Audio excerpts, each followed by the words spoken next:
It's time to join Montana's very own and your voice for agriculture, Talkin' Ag Lane Nordlund, for today's LaneCast.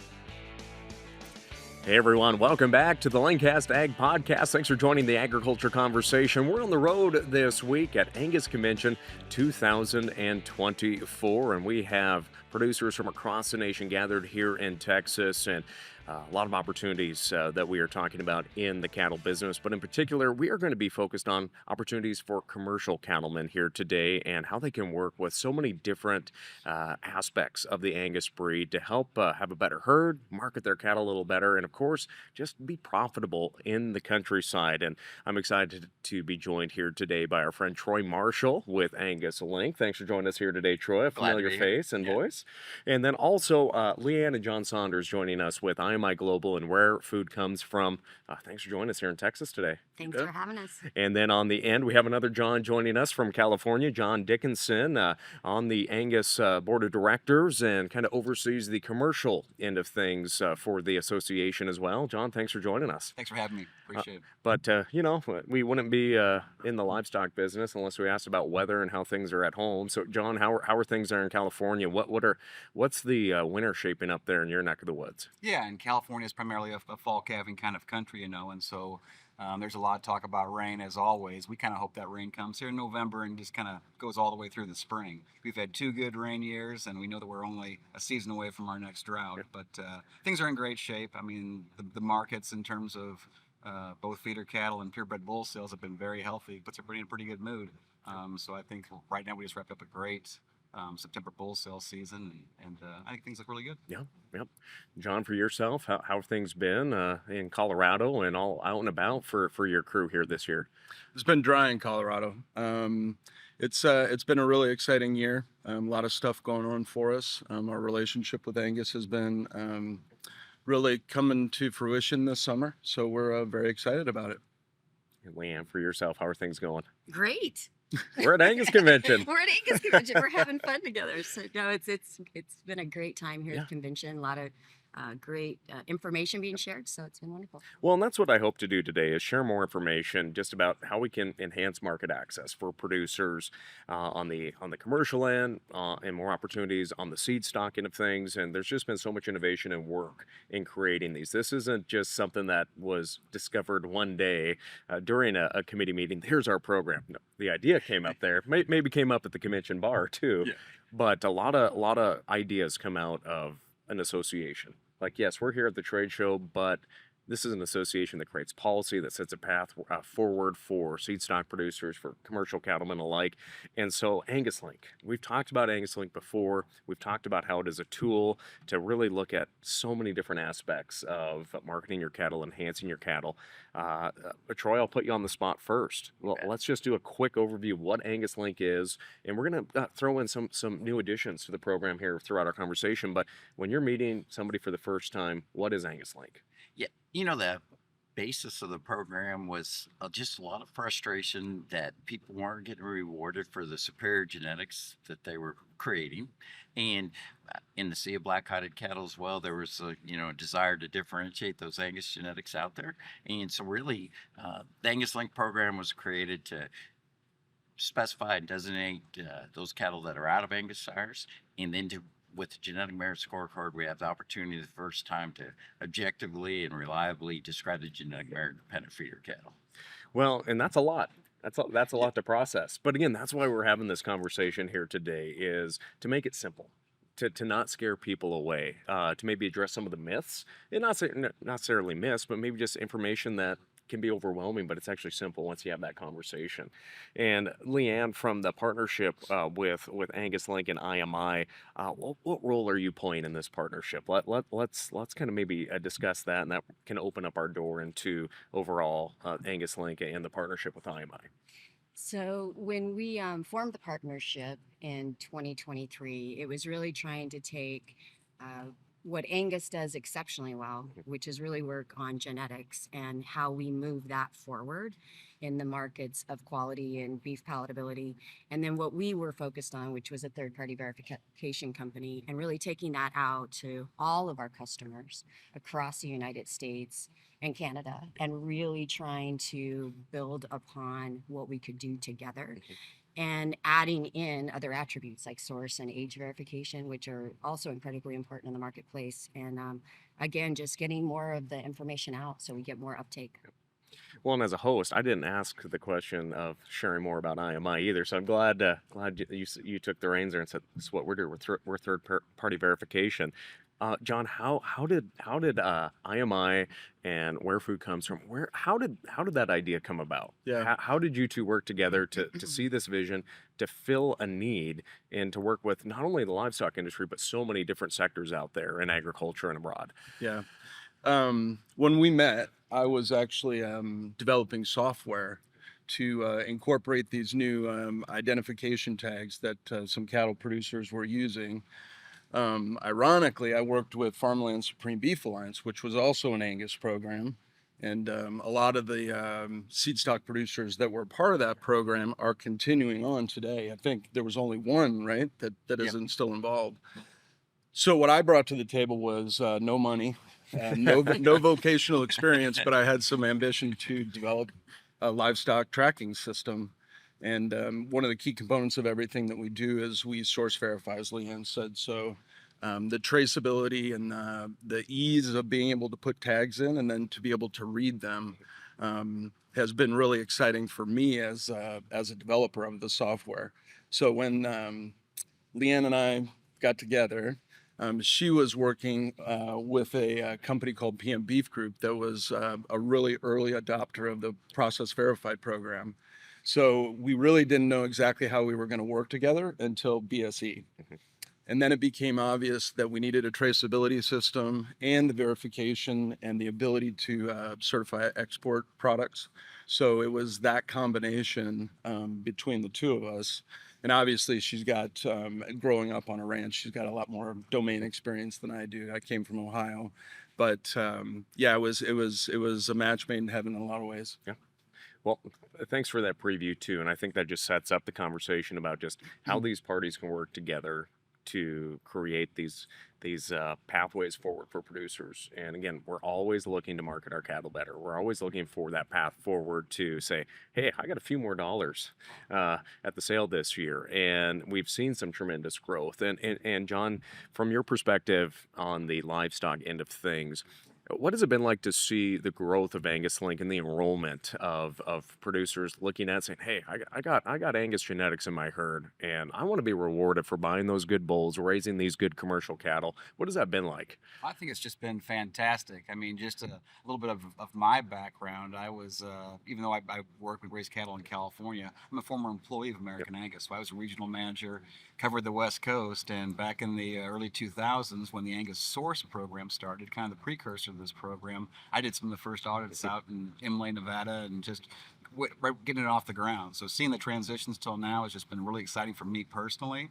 And when you take the topic of commercial producers within the American Angus Association, you know, we could look at it as one aspect, as the association provides services for their membership, and the commercial producers not necessarily paying dues or fees or contributing to just the income or revenue side of the association. But there's not one member that will tell you that they are the most important part of our system. That is our lifeblood, and then if they don't have any kind of sustainability or profitability, we're smoked on the seed stock side. So the commercial programs department has grown a lot over the years too. Now with this program, I think you'll find that most Angus members are great producers, great managers, maybe at times not the best marketers, and this was where a program like this is just built in for them to provide for their bull buyers, to provide a little extra level of service, to get their exposure. And if they want those bull buyers to pay top dollar on those sales, they got to reward something on the back end. And this fits lockstep with that. So I think everybody's pretty excited about it. Now, we mentioned there was some growth from 2023 to 2024. Troy, what was that growth like? And What's it like working with these producers and learning about that enrollment and the verification and the audits and everything that takes place and improving the process too? But what was that growth like to watch the growth occur? Well, it's been really exciting because we all believed in as Leann mentioned, when we kind of got in our right lanes with us focusing on the genetic side and letting IMI do what they do best, we saw phenomenal growth. I think the first year was over 400% for us, which was tremendous. And we're building on that at about an 80% growth here this last year. And from a premium standpoint, I think we were all a little concerned with just the level of prices there were in the industry of whether or not these premiums would hold. And we continue to see those premiums across any of these differentiated programs be extremely strong. For the Angus Link cattle, whether they were in NHTC, all natural, all the way through, we saw a premium this last year, $16.61 per hundredweight. So really good return on investment. That's important to point out too, because as we've discussed before, I mean, we are seeing these high cattle prices, whether it is through the ring or on the video markets. And when you're seeing the high end of things, I think that's where some people are saying, well, some of these additional programs that you can enroll your cattle in, maybe they're not bringing the premium right now because they're all bringing that price. And I don't think that's maybe a mentality that people should have, because you enroll in those programs when the market isn't at the height, you are receiving the best market opportunity. But I just think that's a great example of how Angus Link is setting itself apart and why people are buying these Angus influence cattle. Yeah, the neat thing is genetics have never been worth more than they are today, and so the demand from the buyer side has been tremendous. What we really, it's a neat position to be in, but we have more demand than we have supply. I find it interesting too that enrollment increased even as our U.S. cattle herd numbers continue to be at low numbers. I guess, what are your thoughts on that? Anybody can jump in at this point too. John. I would say the one thing that I've learned over time is that once you integrate a practice, i.e. electronic identification tags, you build your system around that. You build your crew, you build everything that you're doing. So one of the reasons I think that producers do it is because it's the way they've started doing it, and at some point it'll be whatever they've always done. So it's the function of doing it, the simplicity of doing it, again, is really, I think, a driver for producers just to stay engaged. And to your point about coming in and out of programs, I think one of the dangers is once you build a reputation as a seller and you have buyers that are going to want to buy those cattle year after year, if you come in and out of programs, then you don't have that buyer base. You lose that buyer base and the flexibility. Yep.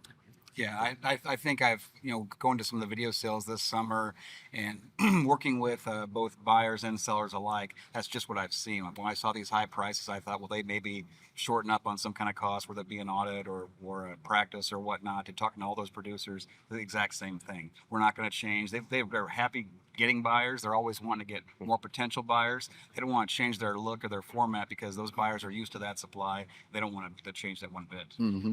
And I think there's a barrier to entry too, where everyone's concerned the first time how hard it's going to be to enroll in these programs. And once they do it, they find out it's actually really fairly simple process and very painless. Then it's much easier to do it the second time as well. And I want to talk about that enrollment process and how it works. But I do, John, I want to point out, John Saunders, you mentioned EIDs. Yes. That's a pretty controversial thing for some cattle producers too. But I want to point out that this is a voluntary program.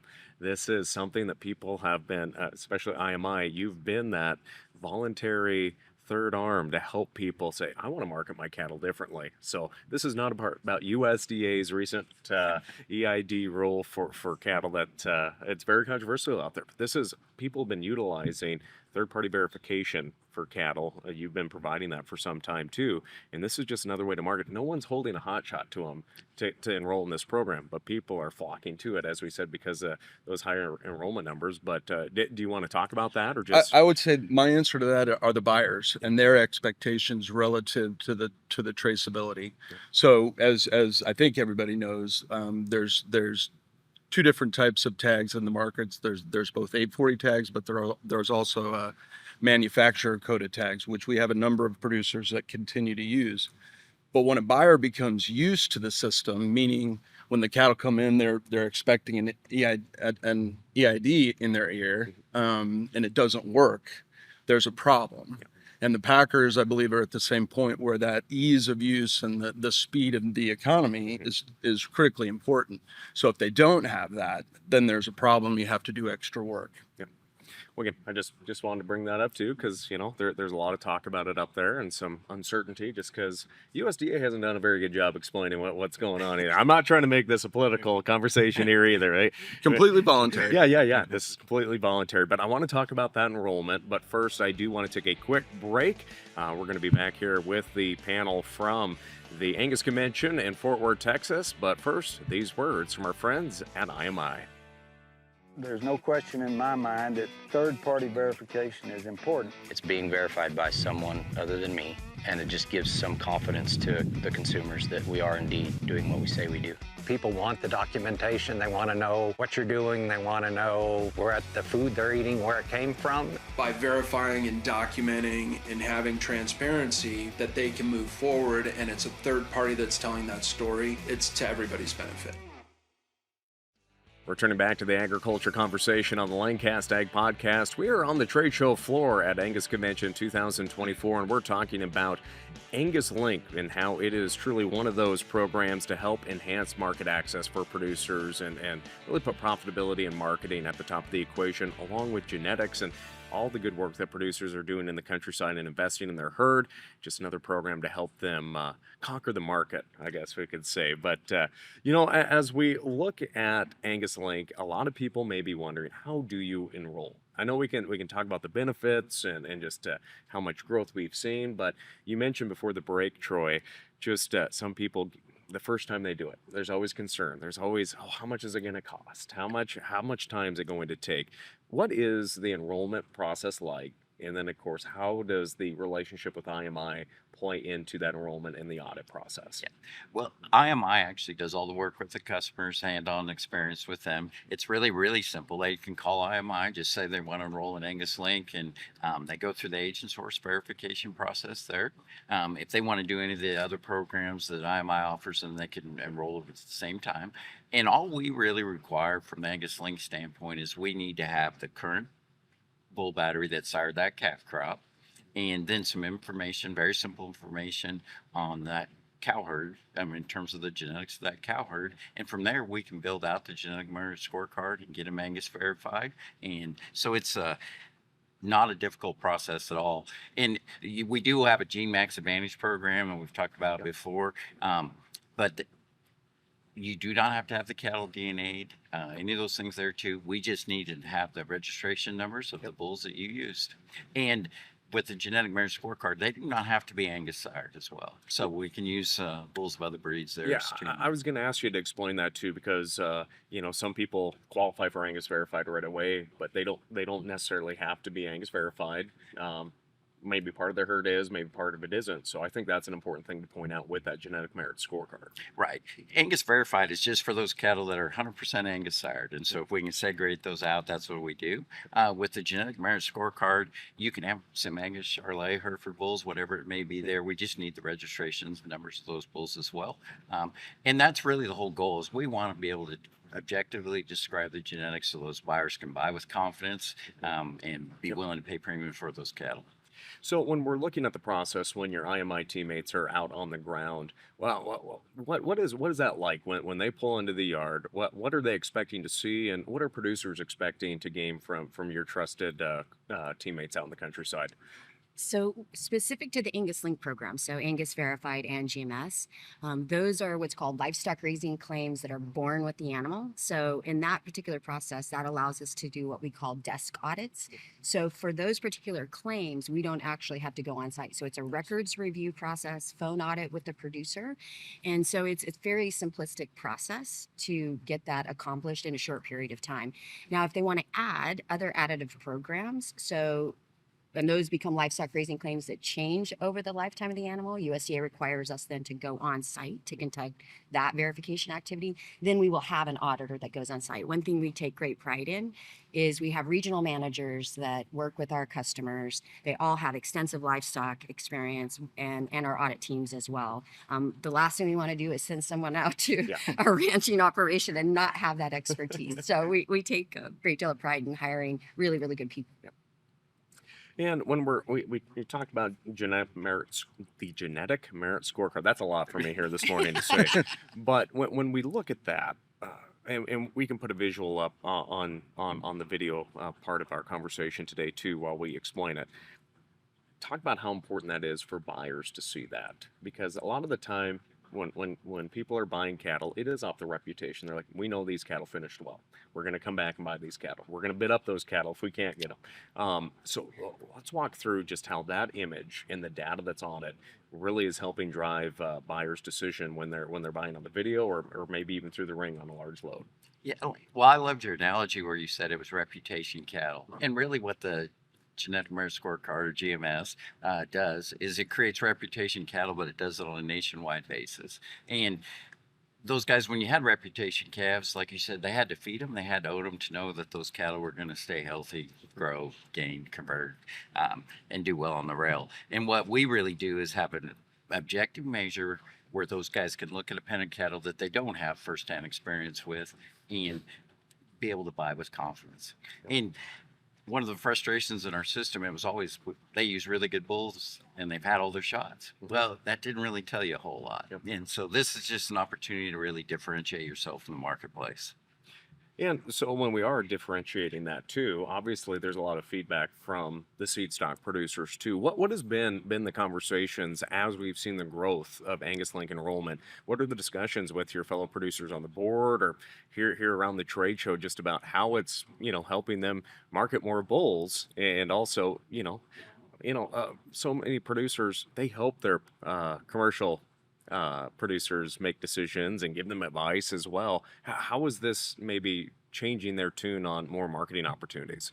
Yeah, I think that the first part of that is just that they wanted to have the identity. I mean, I think it's no surprise that out there there is a lot of black and polled cattle, and they wanted to differentiate their customers' cattle that these are out of registered Angus bulls. They've got a lot of merit to them. And before this program was about, like you said, reputation, or they buy the best ones, then it seems like everybody bought the best ones. But with this aspect, you can actually quantify that and show that. And I think they like that, the ability to separate those cattle. And the second part of that, I would think, is that when their producers are going to sell, they like to have, I guess, what you would say, a program or a validation. I mean, those buyers they're trying to access, I think all the time they're wanting to mitigate some risk. And I think just putting those numbers across to them and showing what the potential performance of those cattle are, I think it's a great reward. And I guess on the flip side, and maybe Troy can speak to this too, we've seen buyers looking at those numbers up there and maybe as much from the buyer end, like, run that by me again. What exactly does that mean? Or, okay, I've got 2 sets of cattle coming up. Just the big part, or I guess what I like about the relationship with IMI and where food comes from, is just with the growth we've had, it's just more exposure, it's getting more eyes on it. It's almost like advertisement. There's just a lot of questions being asked in today's market, like, tell me about that program. Give me more access to it. Tell me how to use the numbers. I think we're also starting to see, because we're in our second year, that it is a scorecard. It is a grade in a sense. So if you're a buyer and you see a producer that engages in the program one year, has a score, next year they see a score and it's higher, which is the whole point. Those buyers say, well, that's not only somebody that's willing to give me more information, it's somebody that's willing to improve. Yep. And I think that is what I'm really excited about, is that the people that get engaged early on will be, I think, far and ahead, because they'll just have so much more information relative to the journey of getting their genetics the way they really want them to be, and the way that the buyers want them to be. Well, and you mentioned the buyers and the recognition of these grid premiums. So we discussed earlier this year the announcement of working with National Beef and U.S. Premium Beef. They want these Angus Link GMS cattle too. Let's talk about how that was created, why they're looking at it. I don't know, Troy or John, who wants to jump into that, but I mean, that's a big opportunity too. And I think it's when we're seeing these processors take note of, hey, these are premium calves coming in, and we're going to have some premium beef. Yeah, we were really excited that National came actually to us to discuss this program. And when they added the Genetic Merit Scorecard to their grid with U.S. Premium Beef, it was really pretty historic and transformative in that we've never done that before. They're actually trying to reward producers for what they've done, their decisions they've made on the genetic side of things. And they're still paying the premiums for quality grade, carcass weight, yield grade, all those things through their grid. But they just wanted to reward those producers and recognize the efforts they were making. So how many loads have gone through at this point? I really put you on the spot right now, Troy. I'm sorry. A little bit over 1,000. I think 1,182 to be. Okay. Yeah, Probably about 20 loads, I'd say. Yeah. 20 roofs. So we just got started. It rolled in August, and then those cattle had to be back verified. And so as we go forward, we really look forward to seeing that grow too from a number standpoint.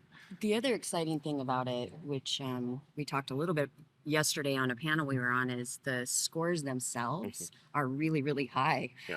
When you have an average, right, a GMS score of 100, these scores were 116 to 185 thus far going through. So you've got some really quality genetics that National is now getting access to and paying for them in a way that's meaningful. And sticking to the EID, they're also reimbursing the producer for the cost of the EID. There's a rebate that goes back to the producer. So essentially, if you engage in Angus Link and they end up, GMS, and they end up at National, then you're also going to get that $2 or whatever the amount is that you invested in the tag up front. And as Leann mentioned too, the quality of those genetics too, starting in December, they saw the value of those cattle, and those are some of the higher scores and what they were doing from a carcass standpoint. So there'll be an additional $5 for any of those cattle with 150 or higher going through starting in December too. So, well, that shows results. Yeah, and it's exciting. I think that's important to point out. And along with that too is so many producers do have other programs that they are a part of. Leann, how do you bundle? How do you work with folks and really have that bundle that everybody's like, this is what we're doing. We want to showcase what we're doing. So what are some of these opportunities to bundle other verification programs with Angus Link if they choose to do so? So we've always tried to minimize the cost while maximizing value, opportunity, and your buying network. So it really depends on your practices, particularly at the ranch. But if you're interested, if you don't implant, for example, and you're interested in making your cattle eligible for NHTC, which is a non-hormone treated cattle program for the European Union, we can bundle that in. So you have Angus verified, you have source, age verification, you have GMS scorecard, you make your cattle eligible to be for exporters to export to EU. If you don't implant, you don't use antibiotics, you're in a natural program, you can add on verified natural. Makes you eligible to all the natural programs that are out there today that are trying to procure verified cattle. And then our latest is our sustainability platform called CARE.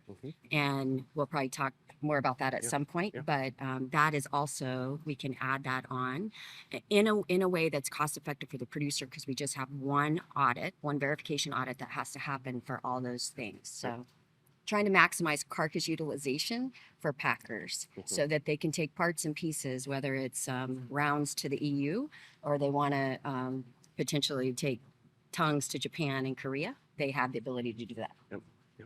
Well, a lot of opportunities, and we're going to discuss more of that. And Leann, as you mentioned, I think we'll dive into what CARE is, but we are going to take just a quick break.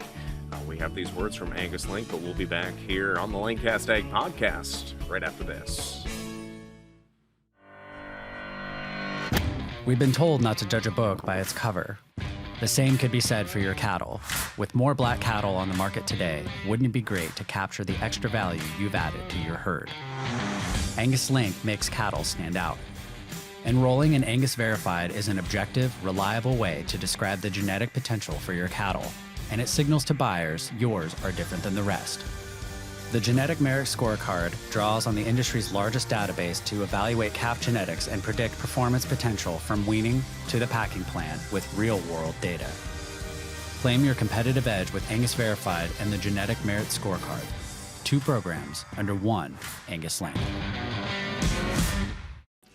Returning back today with our guests at the Angus Convention 2024, we are talking about opportunities that producers can partake in, specifically the Angus Link program, but there's also other programs out there that we're going to highlight here today as well. Of course, joining us is Leann and John Saunders from Where Food Comes From and IMI Global. And Leann, before the break, you mentioned CARE. And what is the CARE program? I know it has something to do with sustainability and meeting some goals, but for our friends tuning in here today, what is it and how can they participate in it? So CARE, which actually the acronym stands for Community of Agriculturists That Respect the Earth, was a standard that we created and launched in 2020 based on the U.S. Roundtable for Sustainable Beef's Indicators and Metrics, which is a roundtable of cow-calf producers, backgrounders, feedlots, livestock markets, retailers, food service operators came together and said we need to define what sustainability means for the individual sectors. So we took that body of work, created a standard for cow-calf producers and backgrounders and feedlots. And what we look at with that particular program is 3 pillars of sustainability. So we look at animal welfare, we look at environmental sustainability, and we look at people and community. And it's really been a great process. We've had unbelievable uptake.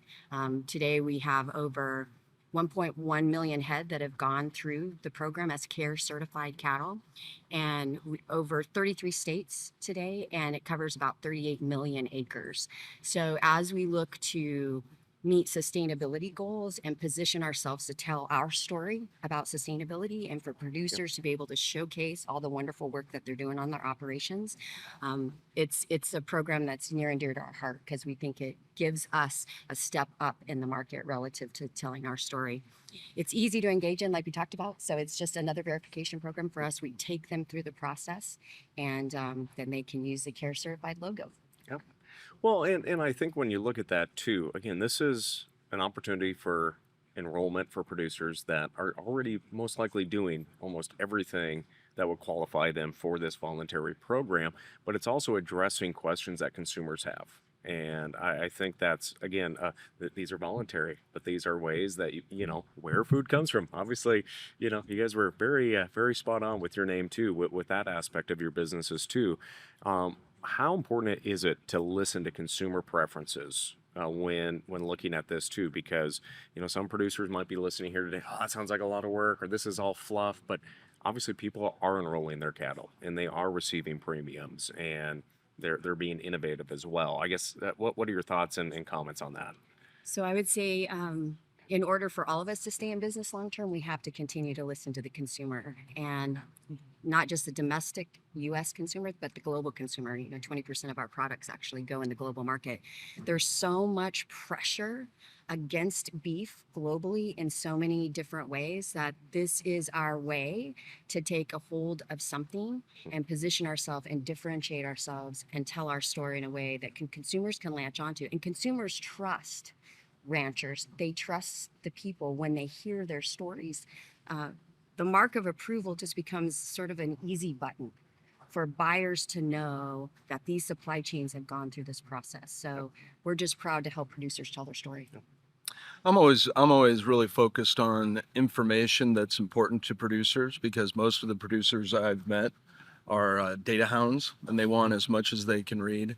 One of the things that we've talked about, but CARE is also a scored program, meaning that as a producer, you're going to get information not only relative to your own operation, but how your operation compares to other operations around the country, because we have a ranking system, which is very confidential, but it also gives a producer an idea of where they're at, and tools and ways that they can make changes and improvements relative to sustainability. Yeah.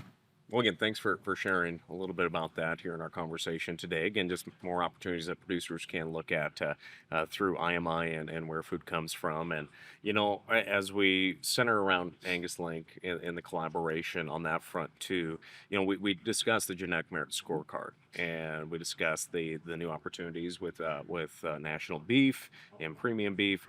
But what are some of the feed yards looking at? Again, we're looking at those scores. John, I'm looking at you now too. What are some of the things you're hearing when they're seeing a score of 100 to 150? I think that's one of the numbers that was being thrown out there too. Obviously, you know, when they're buying, they know the numbers. They're gonna look for that. But how are these scores really impacting buying decisions on the video or through the ring when they're looking at these cattle that are enrolled? Sure, great question, and I think John touched on it with information. What we're doing here in the process is information from the Angus Association on these registered cattle, on their corresponding feeder cattle that are going into the market. And I'm not necessarily sure if it's like we've got high GMS numbers or lower GMS numbers. I don't know if that translates to good numbers and bad numbers. The feeders want the information, and the more that Troy's working with them to understand how the GMS works and what those genetics means and what those numbers means for a grid score or performance or growth or feedlot score. They want the information on how they can manage those cattle. They're going to be in the market buying cattle on a daily basis. They want to know on that set of cattle, if they've got no historical reference or things like that, I can take those pieces of that GMS and I'll manage those cattle in that aspect. So the information transfer, I think, is the key part here. And just, again, we mentioned before, back to mitigating risk. So these are just helpful tools, and they're paying a premium for that information. Yep. Yeah. Troy, anything?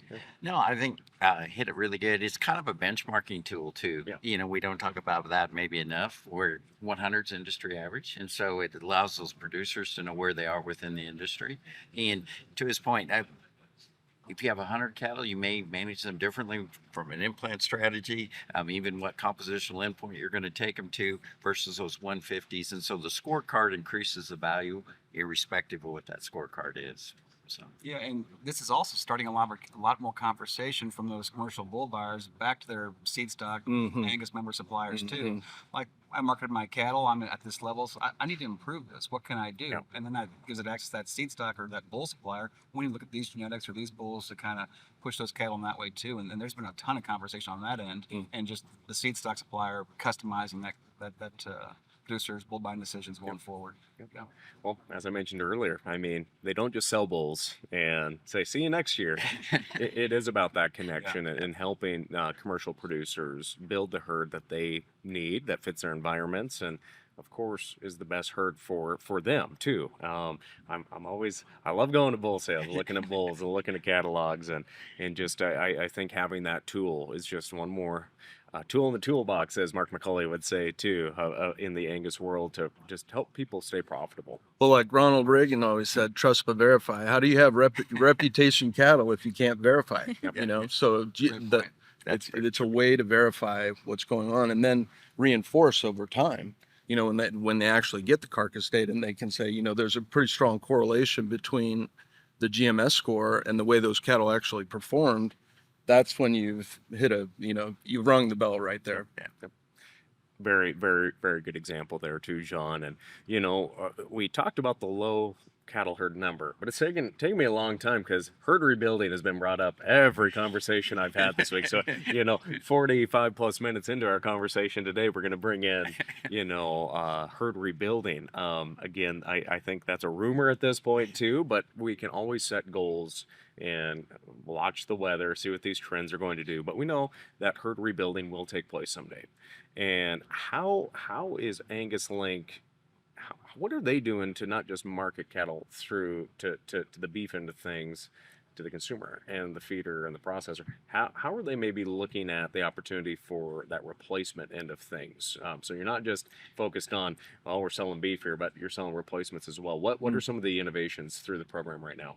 Yeah, one of the exciting things, as you said, we're going to expand at some point, and everybody realizes to stay competitive, they want to expand with the right genetics. And we did start to see a lot of producers using the scorecard to sell their replacement females and bred heifers, which that's not a bad thing. It described the carcass side, but it really wasn't defining the maternal side of it. Yep. And so the board authorized us to develop a maternal score. And so based off of $M, and so starting in August for the first time, we're offering that. So on those replacement females and bred heifers, those commercial cattlemen that are looking to buy those can look at that maternal score and get a very good idea of how those cattle are going to rank in terms of making good cows. So John, when they're looking at that score, is it going to look different from the GMS? What other information is in there? And what are some key things that folks should be looking at the score, but also when they're evaluating those replacements as well, in your opinion? Yeah, it'll start at a base of 100, just like the beef and grid scores and total scores were. So it's same kind of, baseline average, and goes up and down from there based on the composition of the genetics. And so I think it'll be really unique. I mean, it's not to say that also those cattle that have maybe a higher M score or maternal replacement kind of score won't have the same kind of performance as well. With like probably a lot of cattle that'll cross over, but you'll see it starting to pop up, and that'll just be on female lots with that M score. And then there's some guidelines as far as percentage Angus on that. So we're when we develop that this M scores, the percentage on the females is. Yeah, we are actually requiring they have to be Angus verified with that in a high percentage Angus female base. Unlike the terminal traits where we have really good crossbreed adjustments with the other breeds, we really don't have that on the maternal side yet. So we are limiting the maternal score to really high percentage Angus cattle. Which we've got a lot of information on, so we can again verify that and be comfortable about putting out an accurate number when they're looking at using replacement females. Yeah.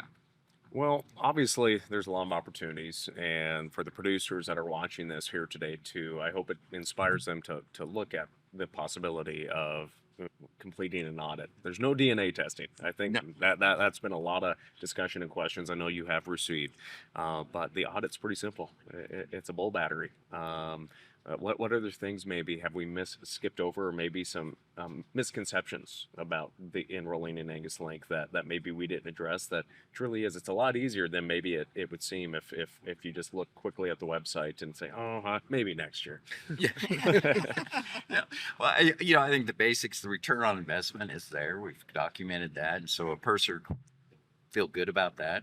And I really do think it's a simple process. If you know what bulls you're using, we can really start to move forward with that process. You do have to have, I guess, the first and last calf born or some of that on the agent source, but it's not a complicated process. And Leann and John, I think, hit on that too. The value of information and data, this industry is changing. You're sending a signal that you're a progressive producer, you want to do that. And with the benchmarking and the marketing opportunities, I really think in 5 to 10 years, the majority of the cattle in the country will sell with a genetic merit scorecard or something similar, because it gives the buyers the confidence and the ability to differentiate that product. Yep. And if we make a better product, we create more beef demand. Yep. Very, very true.